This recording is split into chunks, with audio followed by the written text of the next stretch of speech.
Ikaw si Tristan, kapatid ni Lorena. Ako si Pilar, Ate Pilar. At saka itong cute na to, ito si... Si Lia.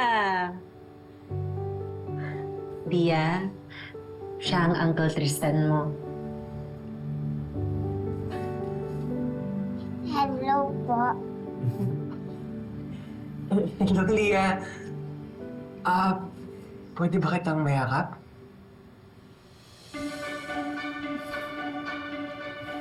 Well, this calls for a celebration, no?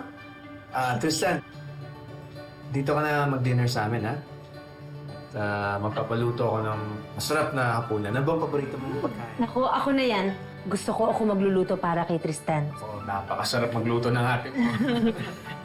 Manang, hindi ka. Marami pa tayo di-defrost. Alika na. I-frost natin lahat. Mayor ko muna kayo, ha? Larano. Yan. May uncle ka na. Akala ko ba cold case na ang kaso na yan, sir? Hindi pa. Nakita ko kagabi yung kapatid ng suspect. Katakasan lang ako. Kung nandito sa Maynila si Tristan Astor, panigurado, nandito rin si Carolina Astor. Tristan, alam ko nakakabigla ang lahat nangyari, pero hindi ka na ibang tao sa amin, ha? Just feel right at home dito sa bahay. Kaya ka pala ng tanong about kay Tita Lorena. Ate mo pala.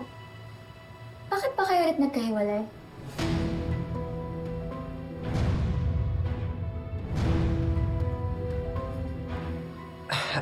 Hindi ba naikwento ni ate? Actually, hindi masyado. Kailan nga lang din namin nalaman na may kapatid pa pala siya. Naghiwalay daw kayo?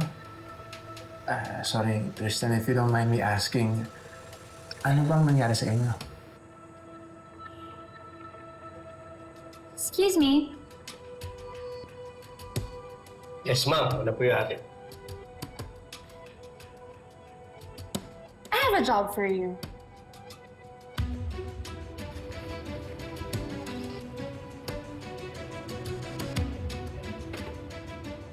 Lorena Herrera is the name. Can you do a search on her and check kung may file siya sa inyo?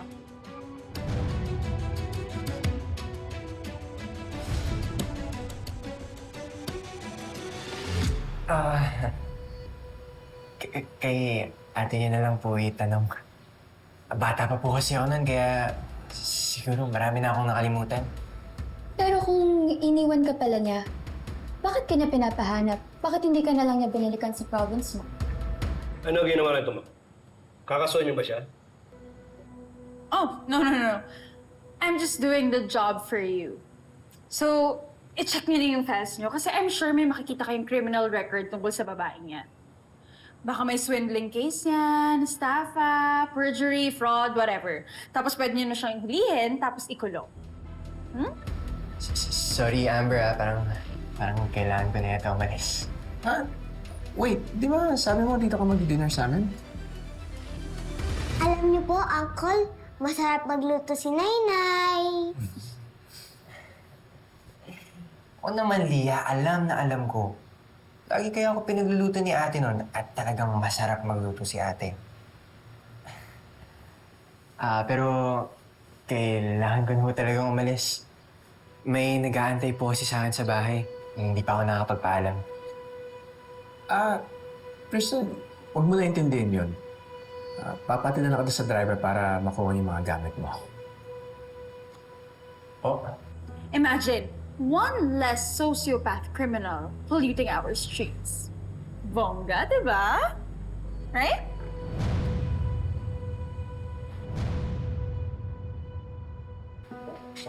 Tristan, to, baka nauuhaw ka na. sinabi. Ano pinag-uusapan niyo? Love, gusto ko sana na dito na sa atin mananahan si Tristan. Eh, ako, hindi na po. Okay naman po ako dun sa tinitirahan ko. Ang tagal na naging walay ni Lorena. Kaya hindi naman ako papayag na maghiwalay pa kayo. Saka Tristan, Maluwag naman ang bahay namin eh. May extra room para sa'yo. Kaya huwag ka nang tumanggi. Lorena, hindi ba ito naman yung gusto mo? Na magkasama ulit kayo ng kapatid mo? Oo. Ito talaga yung gusto ko. Kaya Tristan, pumayag ka na. Okay lang. Mababait si Wilfred at si Amber. Sigurado ako makakasundo mo agad sila. Sige po. Maraming salamat po. Okay. Sige, kausapin ko si Patrick, ha? Sige.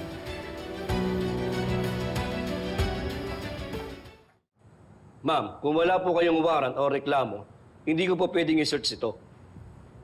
Labag sa batas po natin yun. Pare, salamat dito ha. Ingat po kayo, sir. Officer, it's okay. Kaya nga, bibigyan kita ng dahilan para i-search yan. Ayan, tanggapin mo. Ma'am, huwag niyo ako subukan. Come on, officer. Pang grocery, pang merienda, pang dinner, tanggapin mo na. Maliit na bagay. Ma'am, umalis na po kayo. Hindi lahat ng pulis kayong sulat. What a waste of time. Tara.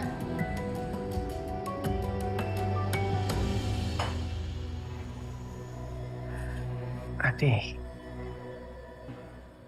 naasiwa talaga akong tumira dito eh. Nagigilty ako nakasama ko sila. Alam ko.